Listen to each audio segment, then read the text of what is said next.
And we have the next question from the mic over here. Thank you once again, Brother Dr. Zakir Naik, the organizers and everyone present here today. First of all, allow me to just clarify my sharing on the last question that I asked during the ITM.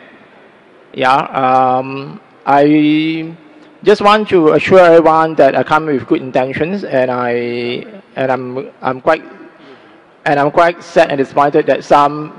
Brother, as the rule was mentioned, 2 or 3 sentences. We don't want you to repeat what you did in Shalom. 2 or 3 sentences, no need of greeting us. Direct come to your question, 2 or 3 sentences, we'll give the answer. There are many people waiting in the queue, brother. So Okay. see to it that don't do what you did in Shalom. Ask a question in 2 or 3 sentences, forget the surrounding. It's my field, answering question answer session. 2 or 3 sentences, ask your question, inshallah, I'll answer fast. Yes, brother. I just want to, this is not a question, I just want to share another viewpoint regards the Ali Kitab. Brother, this is a question answer time. If you have a question, pose the question. That will be appreciated. I say this because, very interestingly, because Malaysia also follow the schools of Imam Shafi'i. And actually, Imam Shafi'i actually goes for the more open interpretations of the Ali Kitab, as opposed to some schools and jurists that only limit it to the Jews and Christians. Actually, it's based on the scrolls of Abraham, the Psalms of David, Quran verse chapter 87 verse 19. And I hear a commentary by Prof. Hashim Kamali in this book, Common Grounds Between Islam and Buddhism, which I will present it to you afterwards. Brother, I told you last time, Imam Shafi wrote the book Get me reference from that, I will believe. You are getting a book somebody else wrote. For me, when I quote you Quran directly and read from the Quran, if you read from a book somebody else has written, that doesn't carry weight for me. For me, if you want to quote Imam Shafi, he had Jadid and Qadim. I have read that book. Quote me from that book. Don't quote me from a book somebody else has written. It's not correct. It's not verified. You are doing the same thing what it is in Shalom. If you want to quote Imam Shafi, quote from his book not from the book you are holding. The book you are holding is not You go to the library, get the book of get the translation, quote from that, I'll believe in you. The last question for the night. Dr. Zakir Naik, allow me to read to you about your comments about the people of the book only limited to the Jews and Christians. This is a commentary by Prof. Hashim Kamali. I think he's quite an authority in Sharia. It's based on the verse of the Quran. Those who restrict the category of Ali al-Kitab to Jews and Christians. Sorry. What is the name you took? Which is the name of the famous person? You said that. Because just now. What was the name of the commentary? Who wrote it? Prof. Hashim Kamali. Hashim Kamali, I haven't heard of him. First time I'm hearing. Yeah, please Google him. No, you said he's very famous. He's the chairman of Institute of Advanced Islamic Study in Malaysia. Maybe famous in Malaysia. Yeah. Maybe famous. He may be good scholar. I'm not saying he's bad. Yeah, I'll pass you his book. You can read. But right now, just for the benefit I haven't heard of him. He may be a good person. He may be a good scholar. I'm not disagreeing with that. But I personally haven't heard of him. Yes, you can read the commentary. Okay, this is based on the Quran. He says that those who restrict the category of Ali al-Kitab to the Jews and Christians quote in authority the Quran, chapter 6, verse 156, which declares that books were revealed to 2 groups before. But the context where this phrase occurs actually questions rather than endorses the spirit of such limitation. Let us briefly examine the context. The verse, chapter 6, verse 156, immediately follows 2 other verses, one of which affirms the veracity of the Torah that contain guidance and light. The succeeding verse refers to the Quran itself as the blessed book, Kitabun Mubarakun, and an authoritative source. And then comes the verse 156. Lest you should say, think, that books were sent down to 2, groups of people, only, before us, and for our part, we remain unacquainted with a revealed book. The tone of the discourse here is expressive. Brother, all this doesn't make a difference. I'll give the reply again to you.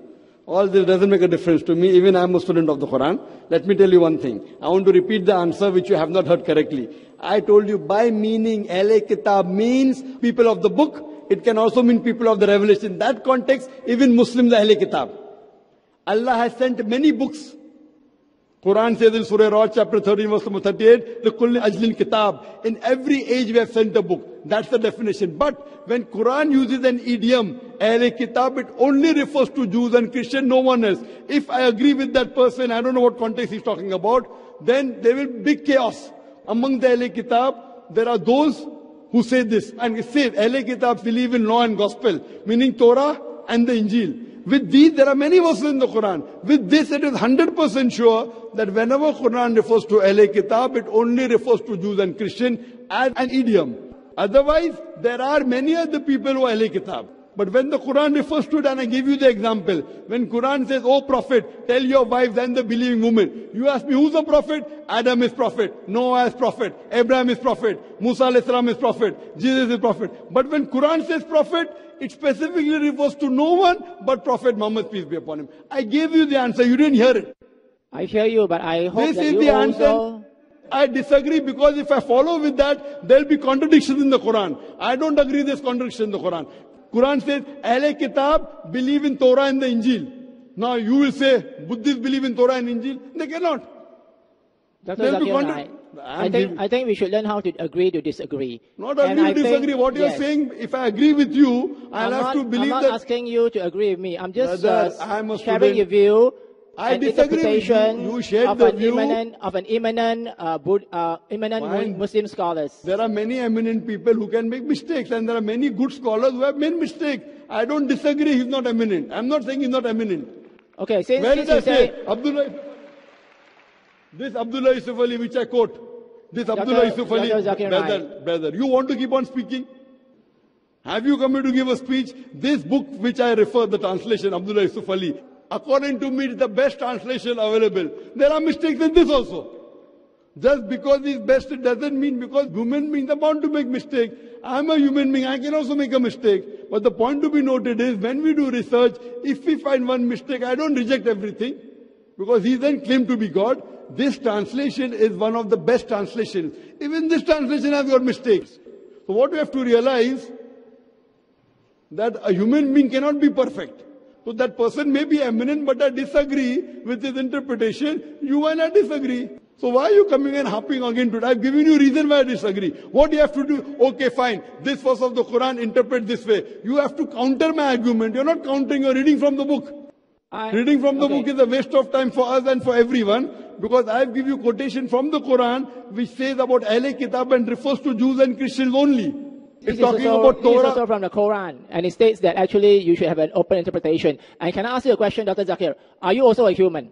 Of course I'm a human. So are you also bound to make mistakes? I can make, but to prove I made a mistake, you have to prove where my mistake is. That is why I state to you from a commentary from an eminent Muslim scholar, not from my own interpretation. But that eminent is not matching with the Quran. My interpretation, what I'm talking, is based on the Quran. And majority of the scholars, Jumhur scholars of Islam believe Ahle Kitab means only Jews and Christians. There are so many Ibn Taymiyyah. I can name 20, you're quoting one, which I have never heard of. Ibn Taymiyyah, you read Ibn Qasir, you read Tabari, all of them say Ahle Kitab.